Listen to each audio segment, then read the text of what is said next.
सबसे पहले बात कर लेते हैं बिहार के बेतिया से, जहां पर शव से बर्बरता का मामला सामने आया।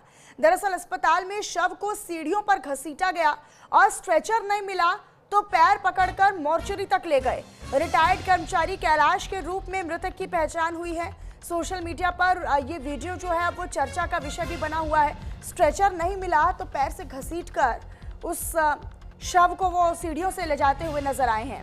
बिहार के अस्पताल में शव को घसीटते नजर आते हैं लोग और उसी की तस्वीरें भी आप देखिए। ये शव है और उसको कोई स्ट्रेचर नहीं मिला तो ऐसे ही घसीटते हुए लेकर चले गए। मोर्चरी तक ले जाना था शव को, स्ट्रेचर नहीं मिला तो सीढ़ियों से घसीटते हुए ये दो कर्मचारी जो आपको नजर आ रहे हैं सीढ़ियों पर, वो नजर आ रहे हैं जो वो उस पूरे शव को पैर से घसीट रहे हैं। आप ये समझिए कि मानवता पूरी तरीके से शर्मसार हो जाती है। अमानवीय व्यवहार किस तरीके से शव के साथ किया जा रहा है। स्ट्रेचर नहीं मिला तो शव को घसीटते चले गए सीढ़ियों पर और सीढ़ियों पर घसीटने के बाद उसे मोर्चरी तक ऐसे ही घसीटते हुए लेकर गए। मानवता को शर्मसार कर देने वाला ये वीडियो बिहार के बेतिया के एक बहुत बड़े अस्पताल का है और यहाँ पर अस्पताल में किस प्रकार की व्यवस्थाएं हैं, शव को ले जाने तक के लिए स्ट्रेचर तक नसीब नहीं है यहाँ पर, तो यहाँ की व्यवस्थाओं का अंदाजा आप लगा सकते हैं। और वहाँ पर मौजूद लोग इस पूरे मंजर को देख रहे हैं। महीप राज मेरे साथ मेरे सहयोगी जुड़े हुए हैं, इसी पर अधिक जानकारी देंगे। महीप, ये एक बड़ा अस्पताल कहा जाता है कि भाई बिहार के बेतिया का बड़ा अस्पताल है, लेकिन यहाँ कोई व्यवस्था नहीं है। एक मोर्चरी तक ले जाने के लिए शव को कोई स्ट्रेचर नहीं मिला तो घसीट दिया सड़क पर सीढ़ियों। जी बिल्कुल, अपने दर्शकों को बता दें कि जो यह घटना है वो काफी विभत्स है और इसकी चारों ओर घोर निंदा हो रही है। आपको ये भी बता दें कि जहां यह हॉस्पिटल है जीएमसीएच, ठीक उसके सामने भारतीय जनता पार्टी के पूर्व प्रदेश अध्यक्ष संजय जायसवाल का अब बड़ा हवेली है, बड़ा मकान है। वहीं इस समय वो लोकसभा से सांसद भी हैं। उसके बावजूद जो है लगातार इस तरह की घटनाएं सामने आ रही हैं। और जब हमने अस्पताल प्रशासन से बात किया, जो वहाँ की हेड है, अध्यक्ष हैं श्रीमती सुधा जी, उनसे बात करने की कोशिश की तो उन्होंने कहा कि पूरे मामले की जांच करवाई जा रही है।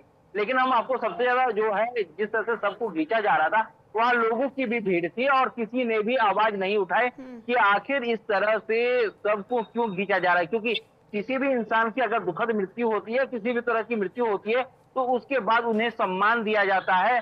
उनके सम्मान में जो है लगातार जो भी चीजें होती हैं वो किया जाता है। मगर यहाँ जिस तरह से दो कर्मचारी हैं, वो सीधी तौर पर जो शव है उसे घसीटते हुए पोस्टमार्टम रूम तक ले जा रहे हैं, जहाँ इनका पोस्टमार्टम होगा। अंतिम समय पर जब शव को मोर्चरी तक लेकर जाना है और उसके बाद अंतिम संस्कार तलक, तो कम से कम ये अपेक्षा की जा सकती है कि जो उस प्रक्रिया में शामिल हैं लोग वो थोड़ी संवेदनाएं दिखाएंगे। लेकिन यहाँ पर किसी प्रकार की कोई सिंपैथी नहीं, कोई संवेदना नहीं।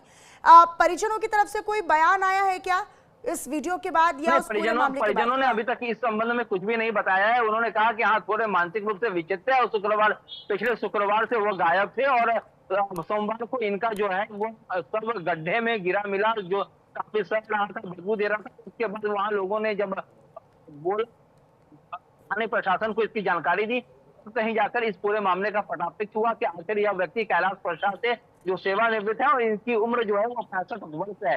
लेकिन इन सभी मामलों में जो सबसे ज्यादा संवेदनहीनता की बात आ रही है कि जिस तरह से दो कर्मचारी डेड बॉडी को जो है वो सीधा घसीटते हुए ले जा रहे हैं, जबकि आपको तस्वीरों में दिखा दें कि वहां स्ट्रेचर पड़ा हुआ है। अब देखेंगे अपने टीवी स्क्रीन पर कि ठीक सीढ़ी के नीचे एक व्हाइट कलर का स्ट्रेचर पड़ा हुआ है। चाहते तो ऊपर भी रख के ले जा सकते थे, लेकिन कहीं से भी उस स्ट्रेचर का प्रयोग नहीं किया गया और सीधे सबको सीढ़ियों से, यानी ये पहले से तो जो उनकी डेड बॉडी थी वो सड़ गल गई थी 4 दिनों से, चूंकि गड्ढे में गिरा हुआ था सब, और उस पे वो जो सब है उसको खींच रहे थे। तो ऐसे में बहुत सी जगह उनके निश्चित तौर पर व्यवस्थाओं पर भी कई तरह के सवाल पैदा होते हैं और लोगों की संवेदना